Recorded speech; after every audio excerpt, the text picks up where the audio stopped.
नमस्कार। कभी कभी हम सब रुक कर सोचते हैं ना कि आखिर ये सब जो हमारी जिंदगी में हो रहा है, अच्छा हो या बुरा, ये हो क्यों रहा है। आज हम एक ऐसे ही बहुत ही गहरे सवाल की तह तक जाने वाले हैं। एक ऐसा सवाल जो हमारे होने की, हमारे अस्तित्व की बिल्कुल बुनियाद को छूता है। तो क्या लगता है, क्या हमारी जिंदगी बस यूं ही इत्तेफाकों का एक खेल है? शायद नहीं। जरा सोचिए, क्या हो अगर मैं कहूं कि हमारी जिंदगी एक बहुत ही गहरी, बहुत ही सोची समझी योजना है। हमारा जन्म, हमारा परिवार, हमारी कामयाबियां और हाँ, यहाँ तक कि हमारी सबसे बड़ी मुश्किलें, ये सब कुछ हमने खुद चुना था इस दुनिया में आने से बहुत बहुत पहले। जी हाँ, बिल्कुल सही सुना आपने। और देखिए, ये विचार जितना हैरान करने वाला लगता है ना, ये उतना ही पुराना भी है। आज हम उसी रहस्य से पर्दा उठाने वाले हैं। एक ऐसा राज जिसे सदियों से हमारे वेदों में, उपनिषदों में, बौद्ध धर्म और सूफी संतों जैसी न जाने कितनी ही ज्ञान परंपराओं में सहेज कर रखा गया है। बस एक पल के लिए सोचिए कि हमारी जिंदगी कोई हादसा नहीं, बल्कि एक पवित्र योजना, एक डिवाइन ब्लूप्रिंट का हिस्सा है। एक ऐसी योजना जिसे किसी और ने नहीं, बल्कि खुद हमारी आत्मा ने चुना था। क्यों?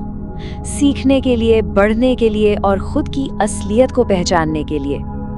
और जानते हैं, जब हम इस नजरिए से देखना शुरू करते हैं ना, तो हर दर्द और हर खुशी के पीछे एक बहुत गहरा मकसद दिखाई देने लगता है। और सबसे दिलचस्प बात तो ये है कि ये ज्ञान किसी एक संस्कृति या धर्म की बपौती नहीं है।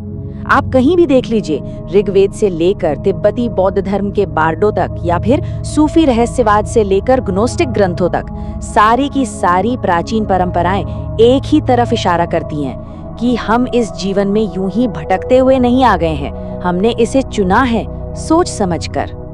तो फिर सवाल ये उठता है कि आखिर ये योजना बनती कहाँ है ना? तो चलिए अब आपको उस दुनिया में ले चलते हैं जहाँ जन्म लेने से भी पहले हमारी आत्मा मौजूद थी। कल्पना कीजिए एक ऐसी जगह की, एक ऐसा आयाम जहाँ कोई शरीर नहीं, कोई सीमा नहीं, बस शुद्ध ऊर्जा है और चेतना। यहाँ आत्मा हर तरह के डर, शक या अहंकार से पूरी तरह से आजाद होती है।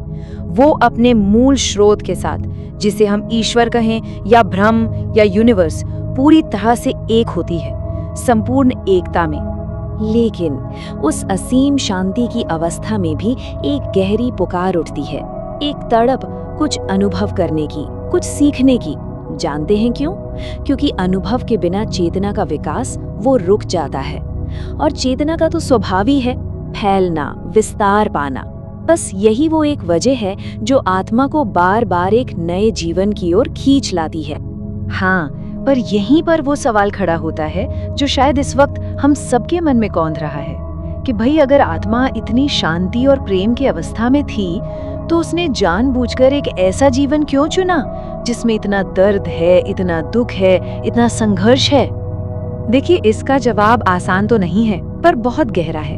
आत्मा जानती है कि असल गहराई, असल समझ तो अनुभव से ही आती है। ठीक वैसे ही जैसे सोने को कुंदन बनने के लिए आग में तपना ही पड़ता है, या फिर जैसे एक नन्हे से बीज को रोशनी तक पहुंचने के लिए अंधेरी सख्त मिट्टी को चीरकर बाहर आना पड़ता है। बिल्कुल वैसे ही हमारी आत्मा चुनौतियों से, कठिनाइयों से गुजरकर ही अपने असली तेज को, अपनी असली ताकत को पाती है। और इसीलिए वो अपनी मर्जी से, स्वेच्छा से एक नया जीवन चुनती है। तो ये बात हमेशा याद रखने वाली है कि हमारा जीवन कोई दुर्घटना नहीं है। हमारे माता पिता, हमारा जन्म स्थान, हमारी प्रतिभाएं और हाँ, हमारे संघर्ष भी, ये सब कुछ हमारी आत्मा की एक बहुत ही गहरी योजना का हिस्सा है। अच्छा, तो अब ये समझते हैं कि ये पूरी योजना काम कैसे करती है। आखिर इसके पीछे नियम क्या है?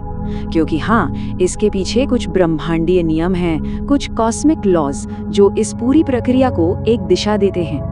तो होता ये है कि जन्म लेने से ठीक पहले हमारी आत्मा अपने पिछले जन्मों का एक तरह से रिव्यू करती है।